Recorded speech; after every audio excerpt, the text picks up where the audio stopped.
Audio Jungle.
ಅದು ಶೈಕ್ಷಣಿಕವಾಗಿ ಹೆಸರುವಾಸಿಯಾಗಿರುವಂತಹ ಒಂದು ಸ್ಥಳ.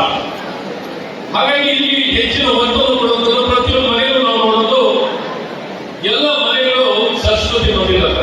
ಇಲ್ಲಿರೋದು ಪ್ರತಿಯೊಂದು ಮನೆಯಲ್ಲೂ ಸರಸ್ವತಿ ಮಂದಿರವಾಗಿ ಬೆಳೆದಿರುವಂಥದ್ದಿದೆ. ಆ ಸರಸ್ವತಿ ಮಂದಿರಗಳು ಇನ್ನು ವಿಶ್ವ ಮಟ್ಟದಲ್ಲಿ ಪ್ರಸ್ತುತವಾಗಿ ಬೆಳಿಬೇಕು.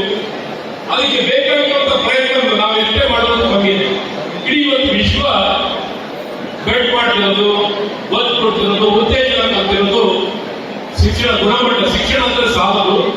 ಯಾಕೆಂದ್ರೆ ಒಂದು ಕಾಲದಲ್ಲಿ ಲಿಟ್ರೇಟ್ ಅಂತ ನೋಡ್ತಿದ್ರು. ಇವತ್ತು ಲಿಟ್ರೇಟ್ ಪ್ರಶ್ನೆ ಇದಕ್ಕೆ ಹೋಗಿದೆ.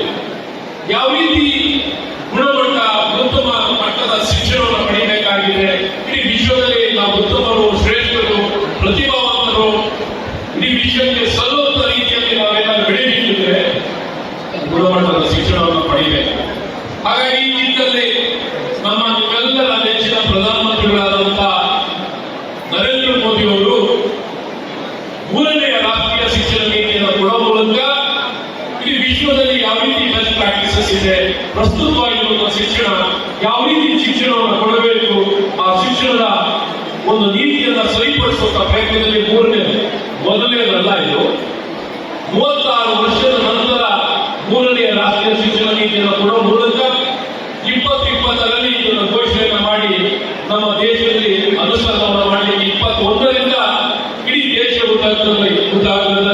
ಅನುಷ್ಠಾನವನ್ನು ಮಾಡುವಂತ ಇದು complete education, holistic education, holistic well rounded education.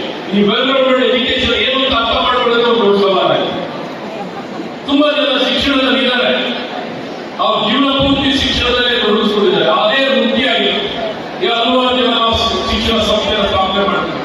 ಇವತ್ತು ಸರ್ಕಾರವನ್ನು ಈ ವೆಲ್ ರೌಂಡೆಡ್ ಎಜುಕೇಶನ್ ಅಂದ್ರೆ ಯಾವ ರೀತಿ ಎಜುಕೇಶನ್ ಕೊಡಬಹುದು, ಯಾವ ರೀತಿ ಪ್ರಸ್ತುತವಾಗಿರಬೇಕು, ಡಿಮ್ಯಾಂಡ್ ಸಪ್ಲೈ, ರೆಲೆವೆಂಟ್ ಎಜುಕೇಶನ್ ಏನ್ ಮಾಡೋದು ಒಳ್ಳೆಯದು ಅನ್ನೋದನ್ನ ತಿಳಿಸಿ ಹೇಳಲಿಕ್ಕೆ ಇವತ್ತು ಪ್ರಯತ್ನ ಮಾಡಿ ಅನುಷ್ಠಾನವನ್ನು ಮಾಡೋದೇ ಒಂದು ದೊಡ್ಡ ಸವಾಲಾಗಿದೆ. ಹಾಗಾಗಿ ಈಗ ಇನ್ನೊಂದು ವಿಚಾರಗಳು ರಾಜಕೀಯ, ಇದು ಪೊಲಿಟಿಕ್ಸ್. ಓದದ ಮಕ್ಕಳು, ಸಾಧನೆ ಮಾಡೋದ ಮಕ್ಕಳು, ಅದಕ್ಕೆ ಪೂರ್ವವಾಗಿ ಬೇಕಾಗಿರೋ ವ್ಯವಸ್ಥೆ ಬರುವಂತದ್ದಾಗಿದೆ. ಈ ದಿಕ್ಕಲ್ಲಿ ಇಡೀ ವಿಶ್ವದಲ್ಲಿ ಸ್ಪರ್ಧೆ ಆಗಿರೋದು.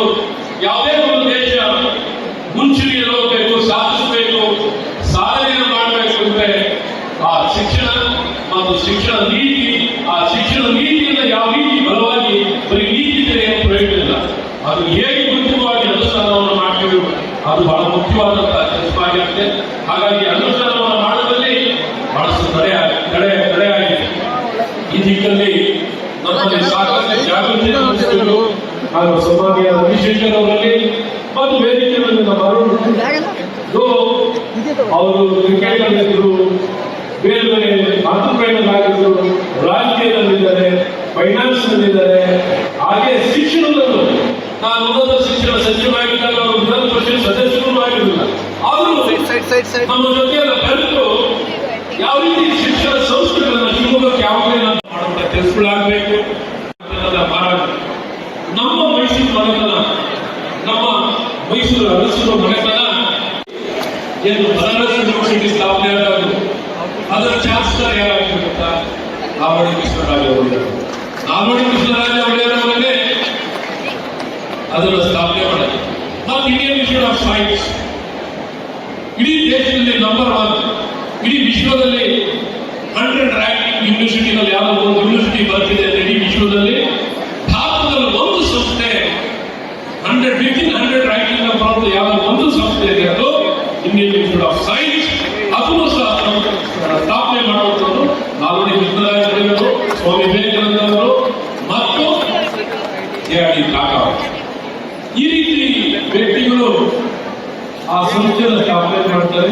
ಮುಂದುವರೆದು ಇಡೀ ದೇಶದಲ್ಲಿ 2ನೇ ವಿಶ್ವವಿದ್ಯಾಲಯ ಸ್ಥಾಪನೆ ಆಗಿದ್ದು ನಮ್ಮ ಮೈಸೂರು ವಿಶ್ವವಿದ್ಯಾಲಯ.